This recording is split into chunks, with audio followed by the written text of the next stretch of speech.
What's up YouTube, Christo here, and I've got another vinyl collection video for you. 3 hugely important artists today, at least for me. I'm going to be looking at the Cramps, cowz, and Beck.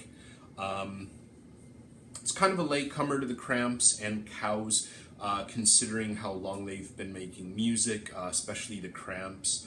But I've been into them for a while now, and they've been hugely important, influential in my taste and whatnot.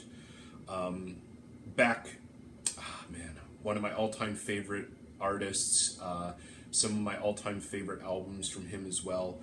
But, let's cross that bridge when we get there. We're going to start out with the Cramps, and this is their seminal psychedelic jungle album. Now, unfortunately, this is a bootleg. I tend to avoid bootlegs at all costs for numerous reasons, but I did end up buying this mistakenly on Amazon of all places because they're usually really good about it, but I did get a partial refund because it was not the official record as they listed it.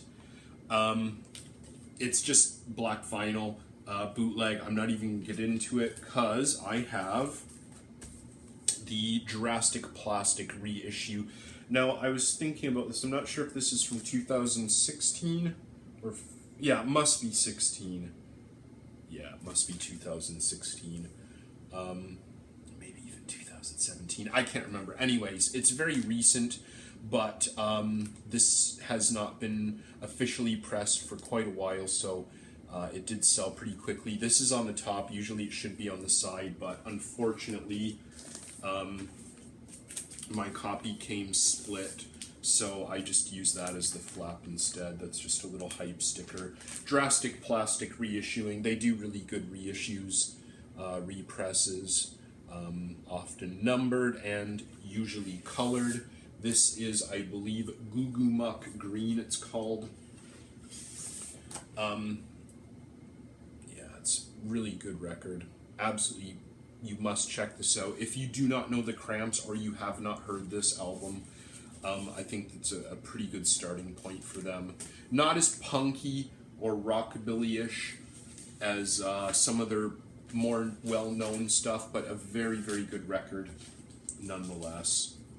This is what did it for me. This is kind of what really sealed the Cramps for me, because even though I really did like Psychedelic Jungle, once I heard this, it's like, wow, they're kind of taking it to a whole nother level, almost a completely different sound, very rockabilly, very psychobilly, very punk influenced, very country influenced, and this is, actually, technically, this is a compilation, like a best of compilation, that is primarily, I believe, off their first 2 or 3 LPs, maybe an EP in there as well.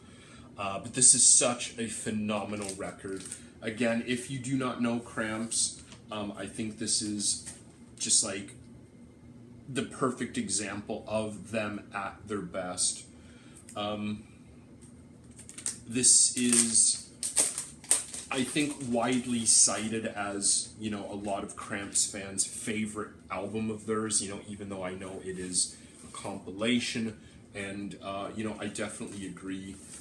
This is a very, very, very good compilation or best of or whatever. What was this called? I think this is called like Uranium Rock Yellow or something, even though it's kind of an orangey color.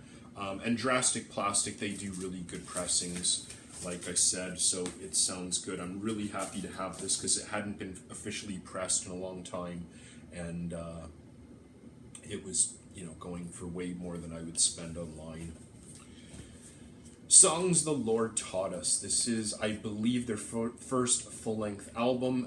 It is still pretty short, though, and I am really happy to have this because this is a rare Canadian misprint. I believe the first Canadian pressing, and you'll notice the Cramps up here, their logo is in white. The later fixed versions or whatever were in purple. Now, it's barely even visible to me, so you're not going to see it, but here the tracks are listed, and they're all out of order, which is why it is a misprinting.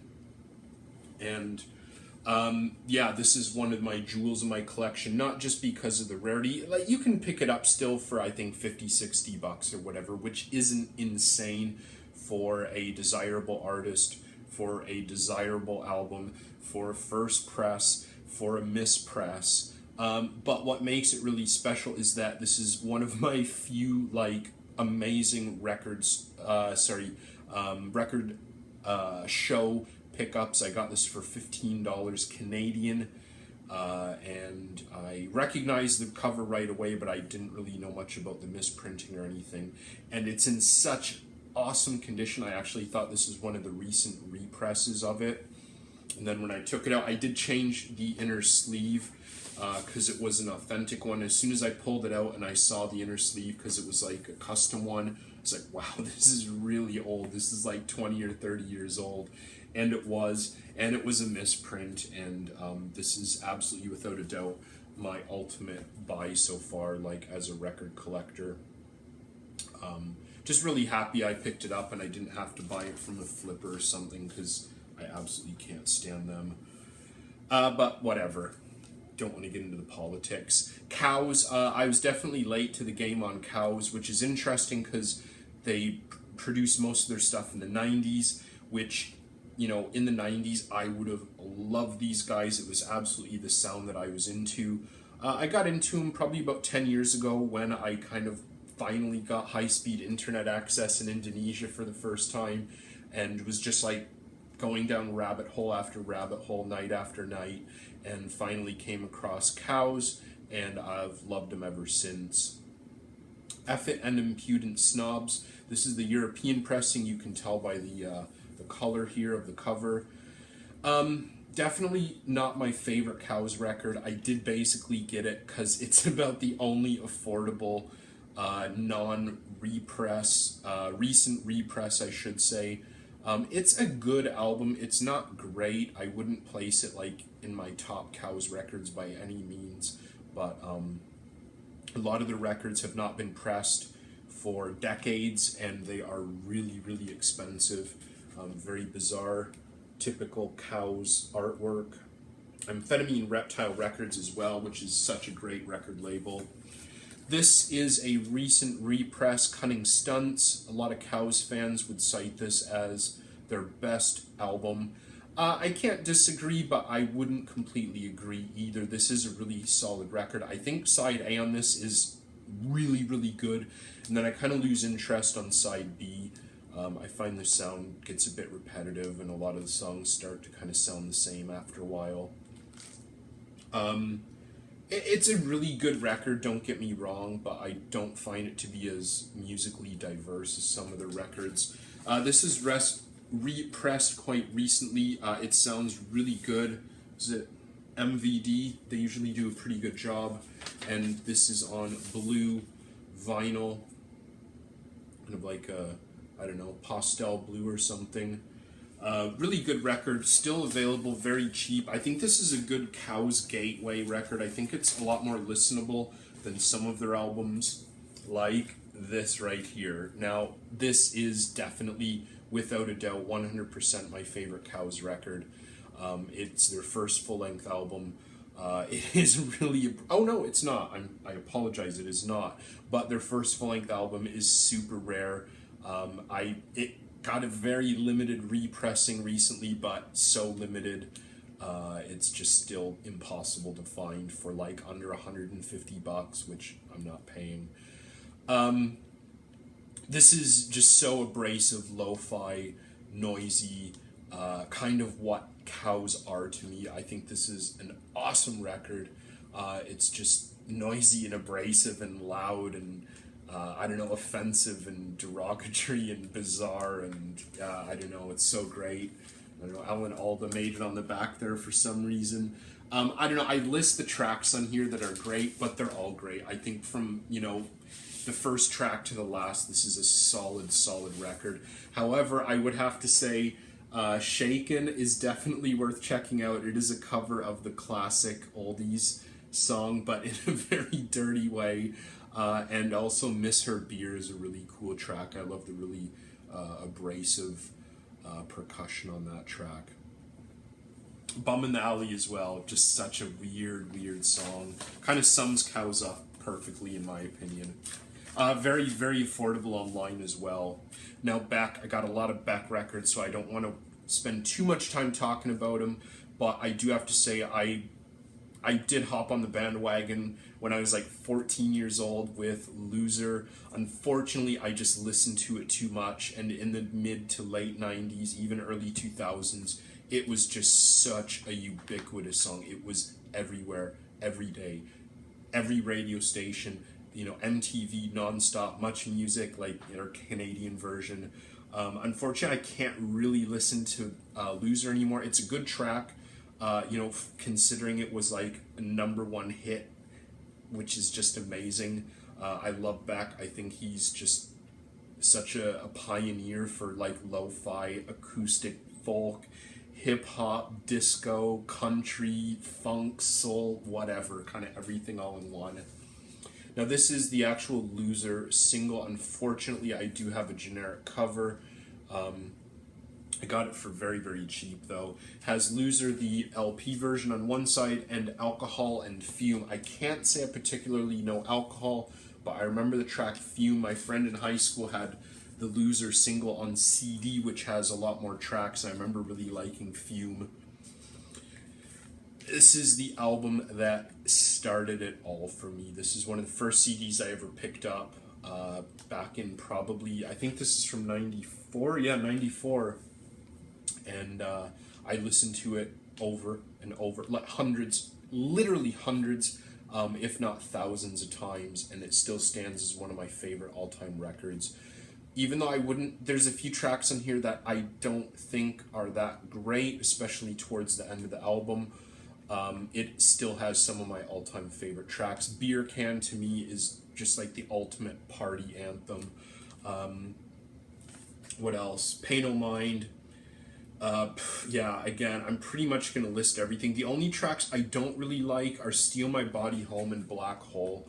I find them to be quite forgettable compared to the rest of the album, but I just love the diverse sound on this. It's just, yeah, this is one of those like absolute all-time greatest records in my opinion.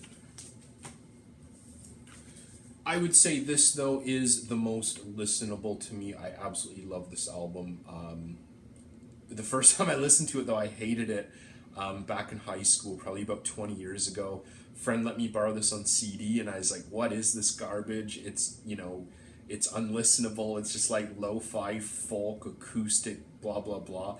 And then, you know, about a year later, I did a complete 180 and just listened to it religiously. Interestingly, this was actually released after Mellow Gold, but because it's a completely different sound on a really indie record label, really never got the attention that Mellow Gold did. But this is an excellent record if you're into lo-fi folk for sure. Calvin from K on the front there, I believe that's Calvin. Is it Calvin? I think that's Calvin.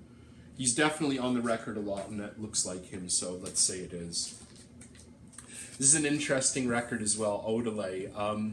I actually hated this when I first heard it, but kind of a different reason than I hated Mellow Gold. One Foot in the Grave.